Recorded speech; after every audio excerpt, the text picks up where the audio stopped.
G'day team, Jeremy Britton, 24-hour wealth coach, looking gorgeous down here on the beach, watching the sunrise, having meditation and just thinking about life, the universe, money, as you do. And in previous videos and in my seminars, I talked about different analogies for money because everybody has a thing about money. Even mentioning the word is sometimes difficult for some people. So one analogy I love is that money is like manure. If you pile it up, it stinks, but if you spread it around, it helps things grow. And an analogy that I just came up with this morning is that wealth is like cake. Have fun working with that one. Now, depending on your situation, I'm going to be talking in generalizations. But for a lot of people, they don't have a lot of cake. And they've been pre-programmed by their society, by their existing circle of friends, family, teachers, whoever, to say, well, I don't have a lot of cake, but that's okay because most of my friends don't have a lot of cake. Or I don't deserve a lot of cake. Maybe they don't have cake because they don't ask for cake. And if you do ask for cake, then there's a fear of rejection that kicks in. What if someone says no and doesn't give me the cake? Or what if they only give me a small piece of cake and I actually want a lot of cake?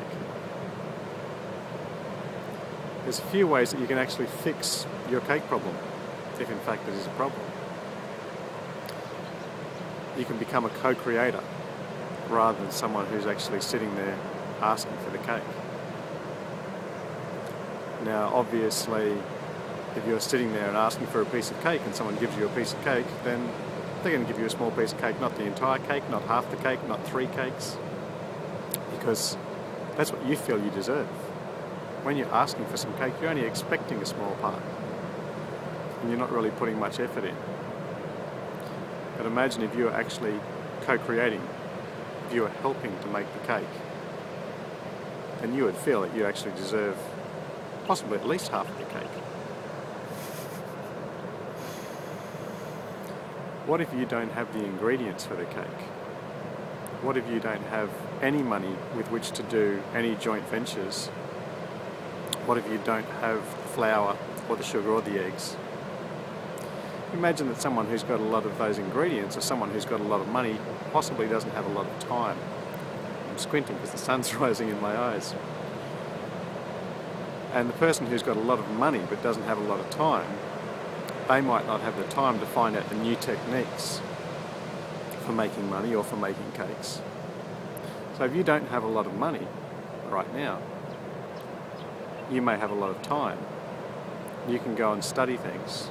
You can read the greatest books on how to leverage yourself, how to flip properties, how to renovate, what's the new techniques for doing things in the new economy. What's the best way for trading shares that works now that didn't work 3 years ago? Because we are in a different environment. You can find out all of this information and then go to someone who has got the money. Go to the person who has got all the ingredients to make the cake and say, hey, I've just found out the best recipe for making a new cake in a new and different way. Let's get together and work on it. Then you're not going there empty-handed asking for cake. Then you're a co-creator. You're bringing the experience, the expertise, the knowledge of what works to the person who's actually got the ability to help you make it happen. Then you become a co-creator.